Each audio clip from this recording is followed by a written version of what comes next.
Welcome back to the X Podcast, where we have decided this summer for every episode we're going to wear the exact same thing. So it's been 3 We've episodes. been on a bit of a recording session. Oh, well, I wasn't going to say that. It's just a three-peat of outfits.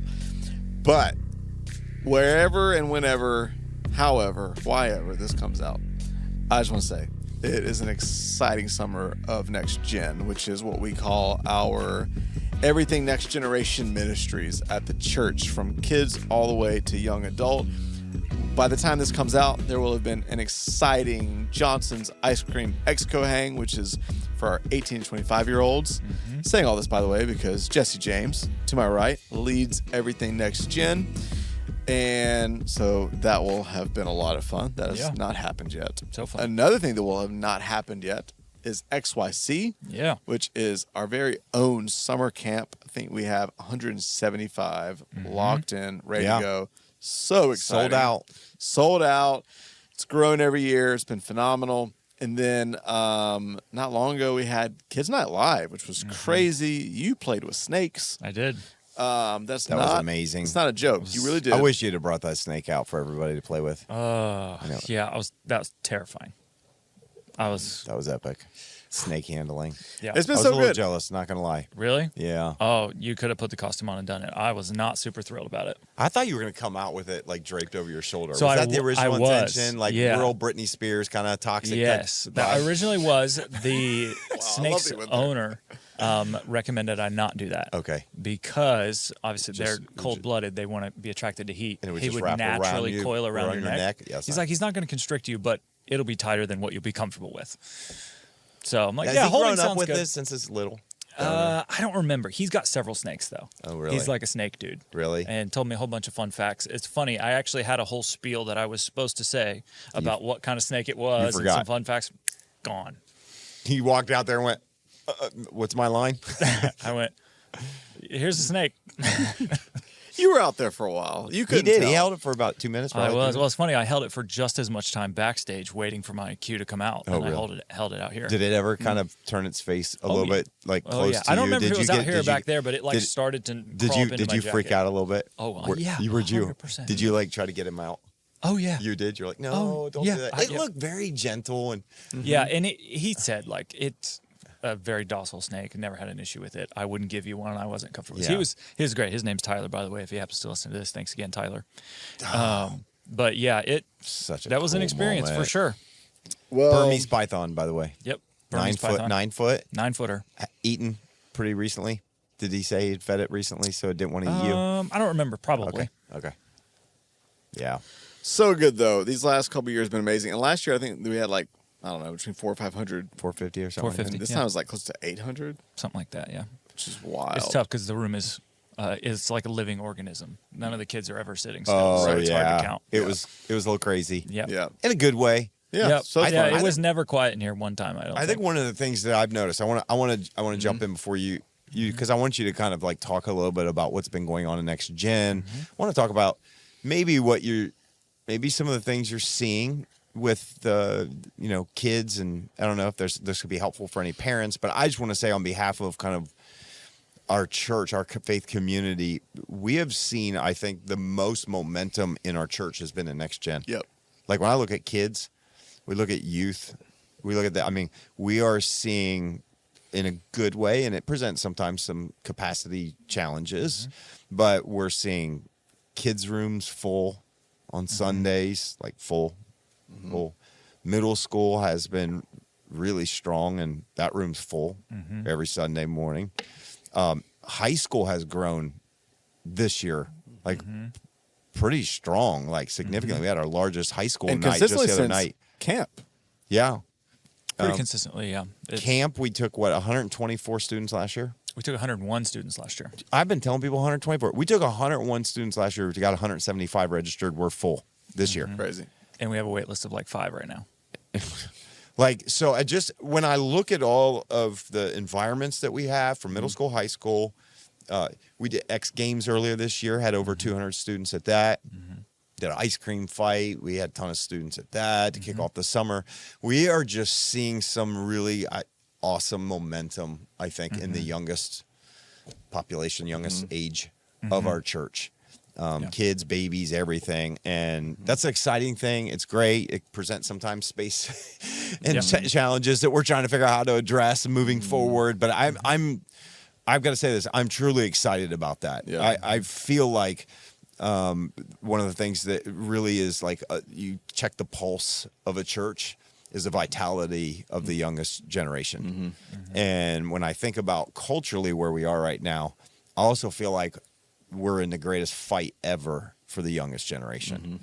And when I say that, it can mean a lot of different things. I think obviously culturally there's a lot of things, but just even distractions, just other things going on. So even for the church, I'm going to say ministry, fighting to be relevant for high school students and middle school students and parents to bring their kids and having an environment where they love to come. And for us to see kind of the growth in that area, I can't tell you how excited I am about what just seems to be happening in next gen ministry in our church. Yeah.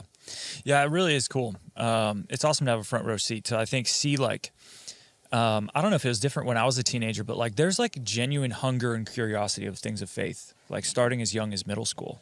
And I think that might be one thing that's even maybe different about this generation and the way they've grown up with technology and such a window into the world, that it's almost, they have like a greater curiosity earlier almost, if that makes sense, in their life. Or maybe it comes from they can see into the hollowness of what the world provides maybe a little clearer, like because they scroll on their phone all the time and it's the same They're unimpressed. stuff, you know? Yeah. And so I think there is like a genuine like desire to learn what else is out there or what other ways of life are there. So I think it puts the church in a really unique opportunity to say, hey, we have an answer to that longing that you feel inside you, you know, and it's a relationship with your creator. And so, yeah, it's been so cool to watch, you know, and I think part of the reason we are feeling so much momentum in the next gen ministry for our church is our team just crushes it. Yeah. Our servant leader teams, our team leaders, they're the real heroes. Let's be really honest. are. Absolutely. I mean, they're the ones that are 100%. teaching and in the trenches with middle school students, high school students. 100%. We're administrators. Yep. Trying to tell people ministry. You know, that's our goal, is to get people to do the ministry. Yeah. And so it's been so fun. It's been really cool to watch. I'm really curious. You brought up technology. So I think parents, this is good for probably parents to hear as well. How has technology changed how we have had to do ministry? How has it impacted the way we do ministry?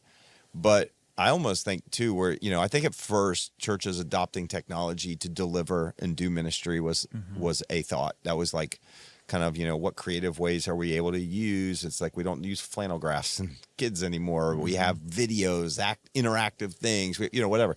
I think that has been the conversation I can remember for probably the last 20 years of church ministry.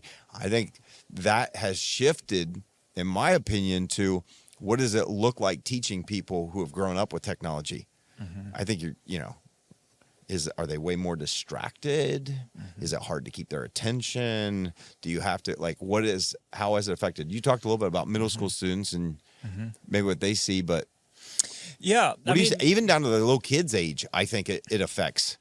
Yeah, I actually sense the limited attention span. You know, that's what people stereotypically claim about the teenagers is, you know, TikTok mind. They only have a 3-second attention span. I don't actually feel that. I think because there is a genuine hunger and curiosity that if you start talking about something relevant to them, they'll sit there for 45 minutes and listen to you talk. Wow. As long as, you know, you're entertaining. Right. But yeah, I don't feel that. I think as far as like their faith and discipleship, the biggest challenge that's unique that technology's brought about is they are discipled all the time by voices they don't realize they're being discipled by on their phone. They follow influencers, and some of them even quote unquote faith-based influencers. You know, you can scroll and find a TikTok. I find it all the time has 100,000 likes that is just nonsense garbage theology. And yet the comments are full of, oh my gosh, I never thought about it that way. You know, so it's less, I guess, fighting for their attention and teaching them how to filter out garbage, if that makes sense. Yeah, that's good. And so it's you're not competing for their attention because I think they have a curiosity. You're fighting for you're fighting the influence of all the likes on their timeline. Like, well, this person, they must know what they're talking about because they have 100,000 followers. On TikTok. The mission statement of X-Youth is what? Influence youth to invade culture.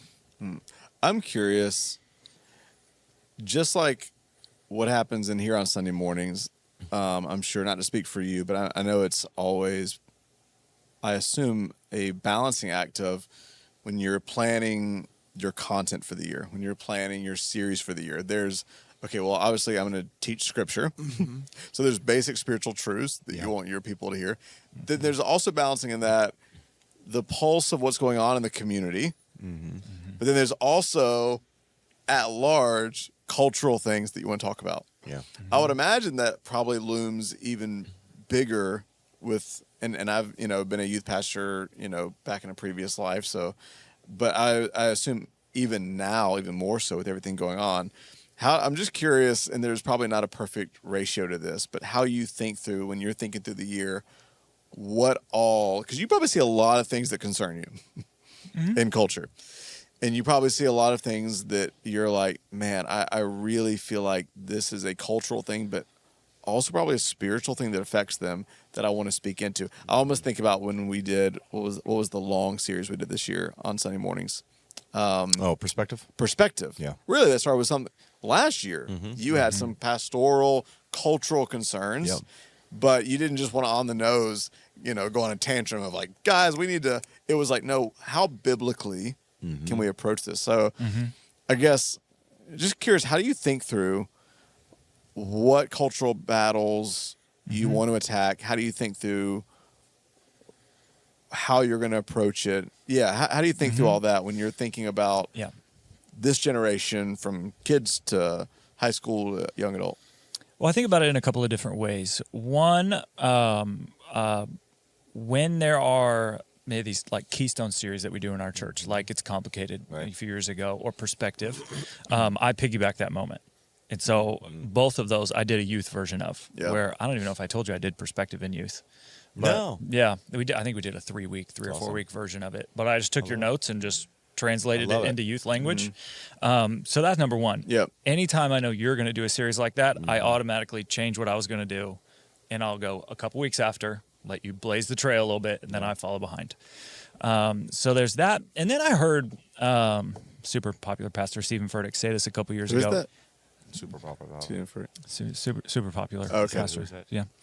But he said something speaking at like their youth conference that changed the way I think about what you're talking about. Because he was like, I'm an old man. What do I have to say to you teenagers? And he said the same problems that have plagued every generation, they're the same. Every single generation deals with the lust of the flesh, the lust of the eyes, and the pride of life. Those are the three big things that has plagued humanity since the beginning. The only thing that changes is the access to those things. So a couple generations ago, you wouldn't read your Bible on the same device you watch porn on, right? It's just funny the way you say that. Now, right, you do. That is the case. Okay. Yeah. Now you do. Not me. Right. Not me. Right. But you don't change like here's the pitfall, here's the struggle, here's the challenge. It's you approach it. Here's how this is affecting your life is slightly different from that same temptation affecting me when I was your age. But the underlying truth of the whole thing is still the same. And so I guess I don't think about like there's this thing happening in culture, I need to address it. I actually don't feel that a whole lot. Occasionally I do, but I see it more like the teenage years are when, like from middle school to high school, you're taking them as children who come to church because their parents force them to, or because it's fun, or they like to hear the stories about Jesus, and they have friends and all that, and that's great, and that's wonderful, and that's what we're trying to accomplish at that age. But in middle school, it starts to become, what am I as someone who's becoming an individual, an adult? What do I do with all this stuff? So I see it as, this is where I'm going to coach the fundamentals of faith over and over and over again. so that when they go to college, it's not, oh crap, how do I do faith without my youth pastor around, or how do I do it without my small group leader, or whatever. It's no, I probably err on the side of being overly, this is what matters for your everyday faith. Yeah. This is prayer, devotional life, community, worship, like teaching the simple skills over in a way that's relevant to that time frame. So I teach it differently in middle school than I would in high school. And Hunter, our youth director, he does the same thing, where we're going to teach those core, like the basics really, over and over again from different angles and different perspectives. But really so that when you come out of high school, the goal is your foundation is firm. And then you as an adult can become a part of, the larger faith community, so to speak, and build on top of that further. But I feel like my job as the youth pastor is I really want to drive in some deep footers into the ground of their spiritual life. What they're going to build on top of it is going to last the rest of their life because the foundation is solid. Yeah.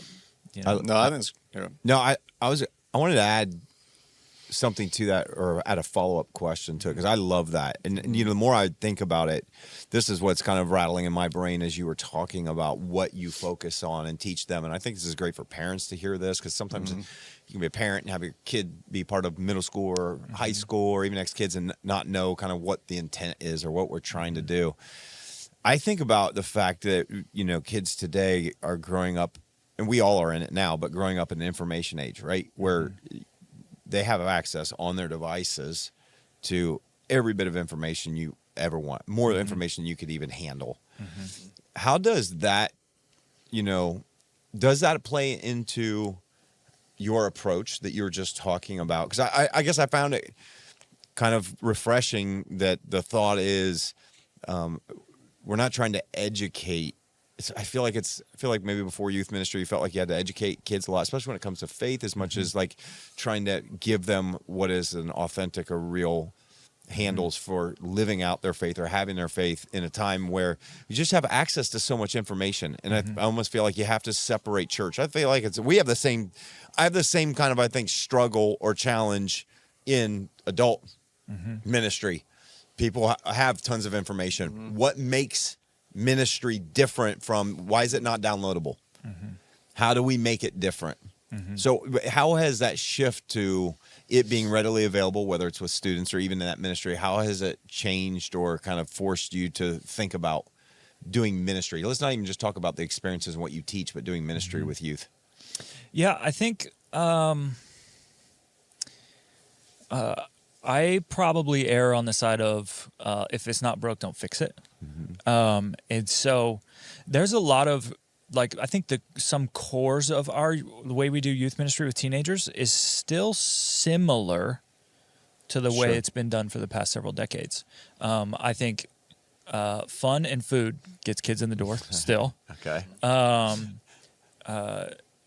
Authenticity still matters a whole lot, which it's funny how that gets credited to teenagers, as if adults don't care about authenticity. Oh, yeah, absolutely. Like, it matters. It's just that age where it becomes relevant.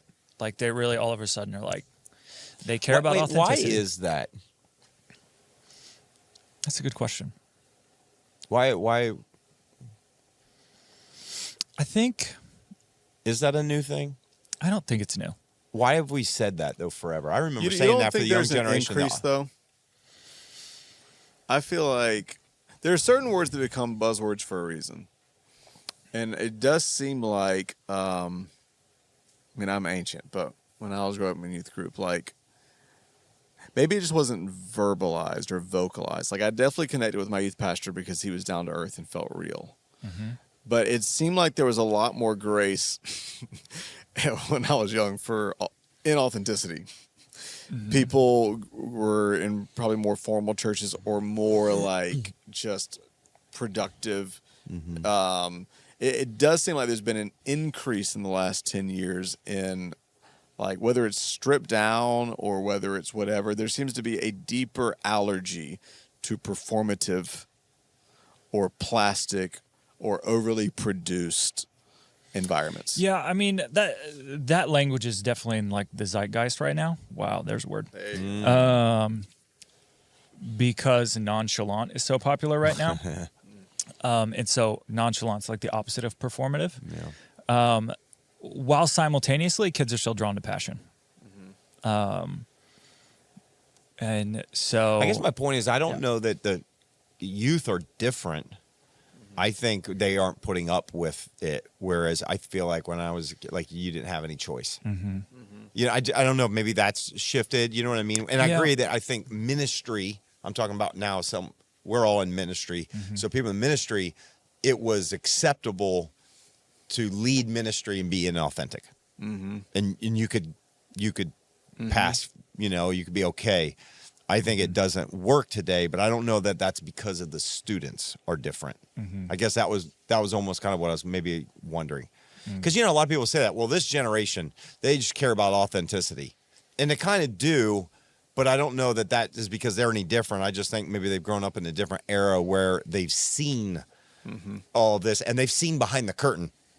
Whereas before you didn't know, it wasn't behind the curtain. Now, through social media, through everything, they've seen what's behind the curtain and they go, that ain't good. And if that's what that is, I'm not listening.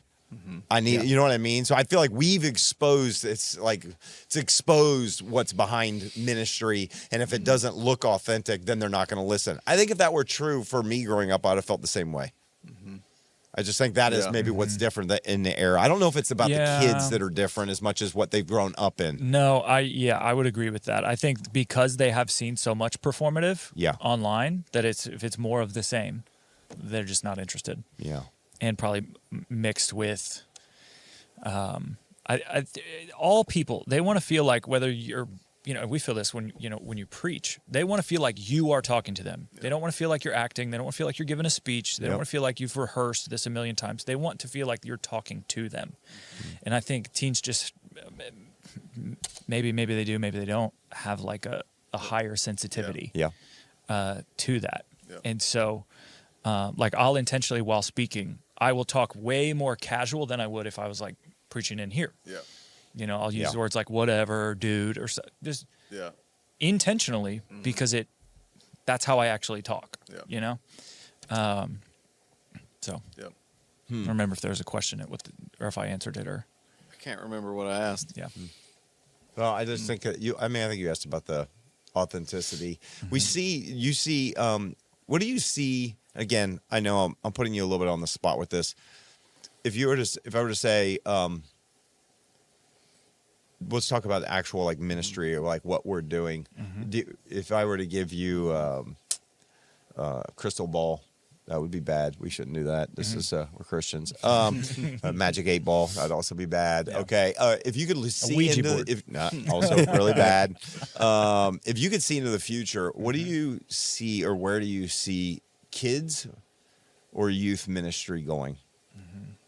Again, I know you've kind of expressed, I'm not sure we've changed a whole lot. Maybe some, but what do you see for kids ministry, youth ministry in the future? Yeah, I think on the one hand, I do see a little bit of more of the same because as technology has become such a prevalent part of kids' lives, I mean, young kids, elementary age kids have cell phones, have social media, Snapchat all the time. We've seen simultaneously as that's gone up that loneliness has gone up right along with it, ironically enough, that we're more connected than ever, yet we lack genuine relationship more than ever. And so I think where the church can really shine as like a beacon of hope to this generation is, hey, come meet some real life people and have real life conversations about real stuff that cannot happen here. I also, if I was going to look pessimistic, or not pessimistic, what's the opposite of pessimistic? Optimistically into the future, I actually think and hope that there will be kind of a pushback of the coming generation. Like I hope this for like my kids' generation, that they will not adopt social media the way the rest of us have, because they'll see how much it's sucked up our life and wasted hours of our life. That we'll see like a resurgence in community-driven stuff that's real life in person. That's what I would hope for. It'd be interesting to see how that comes about, because there's a family in our church, just love them, and their oldest daughter they still won't let her have a cell phone. She's 15, maybe 14, Wow. 15. She's the only, probably the only one in her age grade. I think they might homeschool her. But I mean, she feels it. I'm sure. About not having a phone. Yeah. And I can imagine, because I guarantee all middle school students pretty much have phones these days.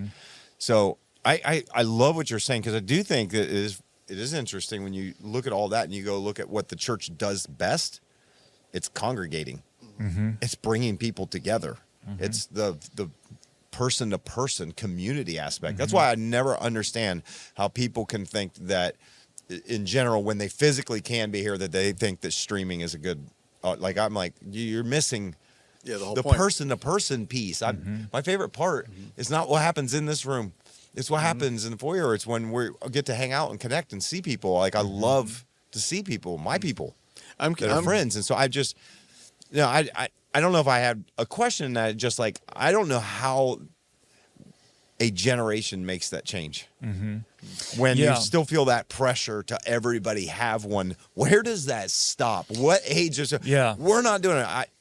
Unless you see schools, because schools could actually lead the way. That's a big thing that's happening now. Is schools starting to adopt no cell phones allowed in school policy. And they're seeing huge improvements.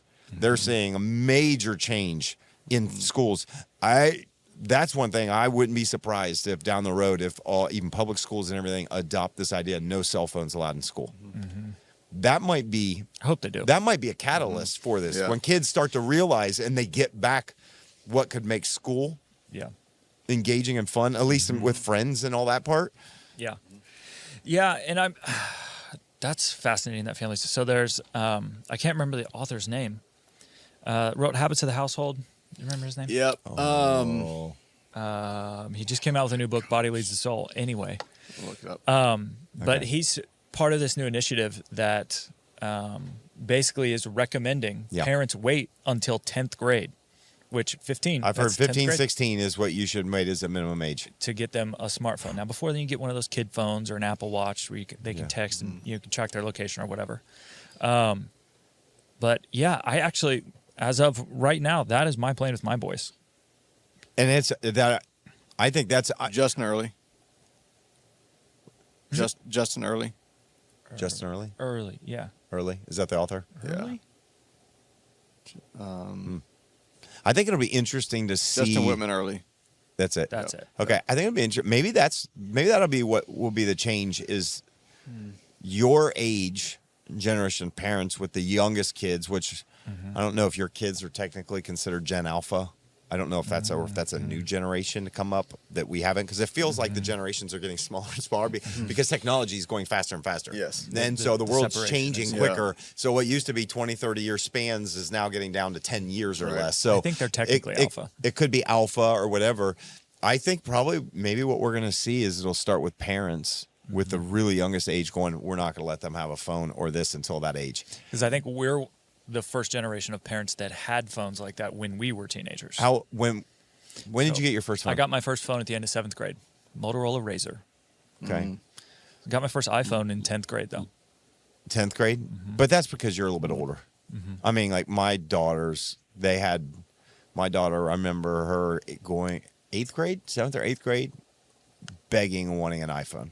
She had a phone. So this was, I don't know when this was, but she had a small phone. We gave her, she had a phone. Honestly, she had a phone since the time she was probably about 5 or 6.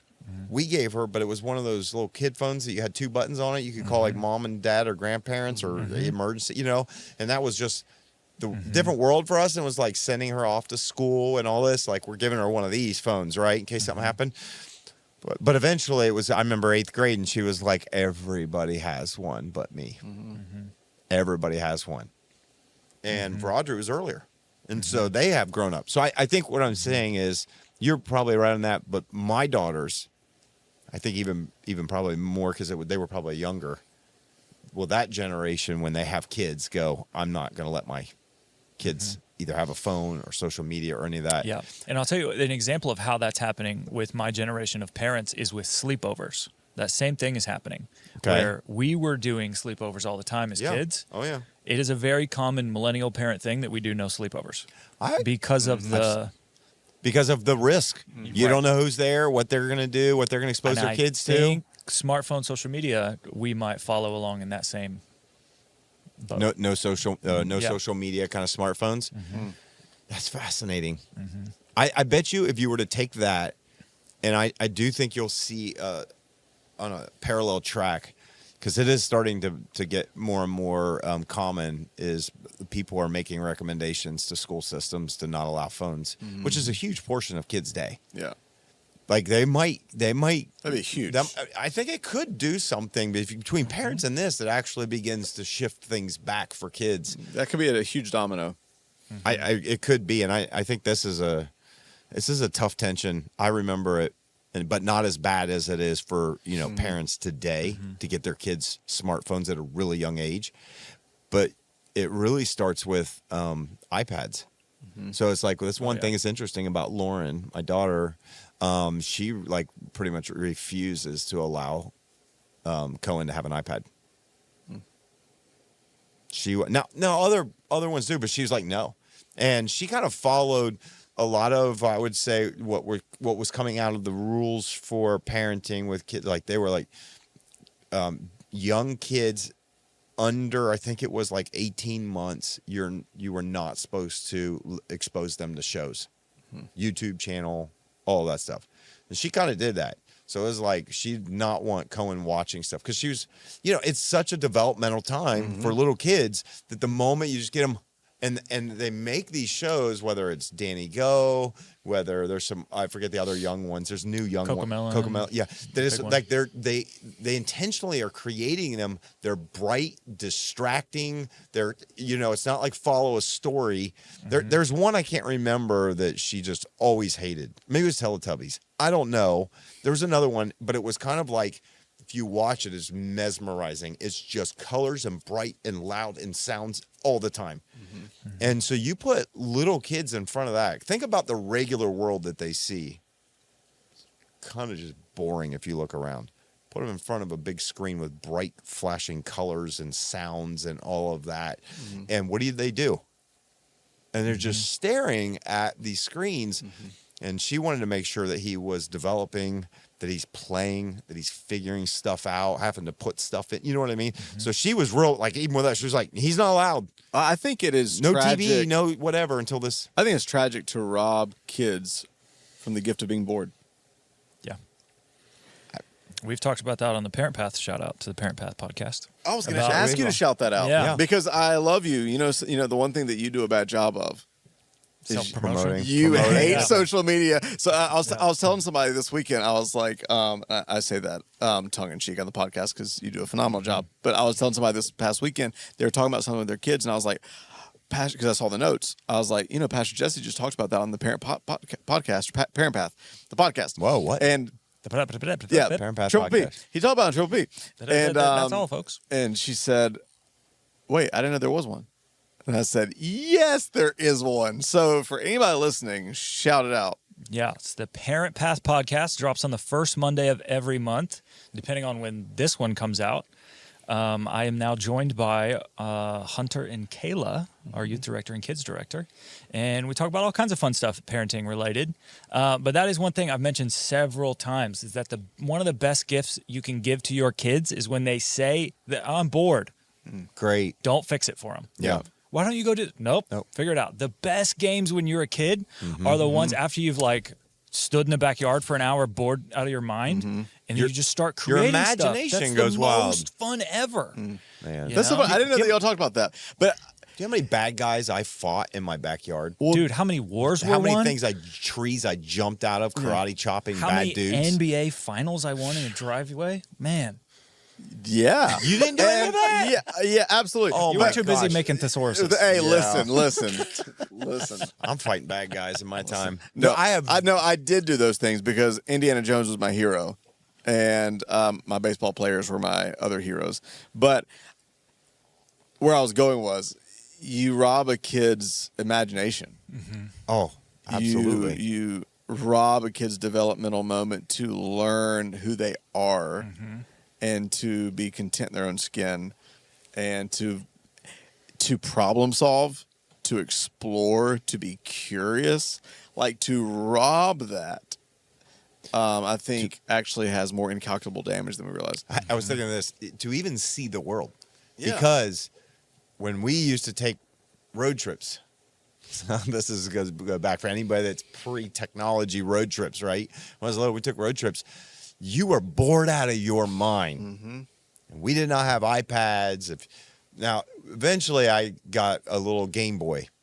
So I'd spend time with that. But you kind of get bored with that even after a while. Yeah. But that's where you invented games like I Spy. That's when we did the license plate game. That's when we'd slug bug and you'd punch somebody. That's when, like, those games happen because you're bored and you're staring out the window, or you're creating games, or you're fighting with your brother or sister because they're on your side of the seat, or, you know, and now, I mean, we did this with our kids, so I hate to say it because we, you know, but I mean, we would have a monitor where it was easy to drive for as a parents because they got to sit there and watch movies the whole time. But you know, what are they not doing? They're not looking out the window. They're not coming up with games. They're not using their imagination. They're not problem solving. They're not creating things. So I do think it's an interesting time. And I think some of us as parents, I look back at what we did. And again, it was like technology. You just kind of fall into it. And it was just like, this seems better. But is it better? Right. And now you're looking at it going, is it better for them? Is it not better? And I think we're getting enough information and data to realize some of these things are not better, what they're creating. Yeah. And so. Yeah, for sure. And I think it's with everything. Like we use screens on when we travel. That's a rule we kind of have in our house is screen time doesn't matter when you're traveling or when you're sick. That's when it's like, you don't feel good. You're just watch TV all day because that's what everybody does, right? Sleep or watch TV. But when we're at home, especially during the summer months, like right now, we're way stricter on it. Because again, we've got two boys. They need to get their energy out. Yeah. They need to go out in the backyard and maybe end up fist fighting. You know, like maybe I'm old school in that, but it's like that's good for them. You know, go out and get dirty. Yeah. Like. Rough each other up a little, jump on the trampoline, try to do a backflip, hurt yourself a little. Like, that's good for you a little bit. I'm not saying, like, don't be too dangerous. All right, obviously. But, like, climb a tree, man. Yeah. Like, I love when I go outside, my kids are in the tree. Like, that's what you're a little boy. That's what you're supposed to do. Get up so high that you're really afraid about how you're going to get down. Yeah. No, I've done that a few times. We need to have a part 2 at some point because there's so many things we talked about just offline about even just observation of this generation, but even that, I think, what's that book we read a few years ago, Coddling the American Mind, and the 6 streams that have led us to where we are now. And part of it is they've coined that term safetyism, where there's now safetyism, where there used to be an understanding that we needed an element of controlled danger growing up to become stronger, to become healthily independent in the right time, the right way.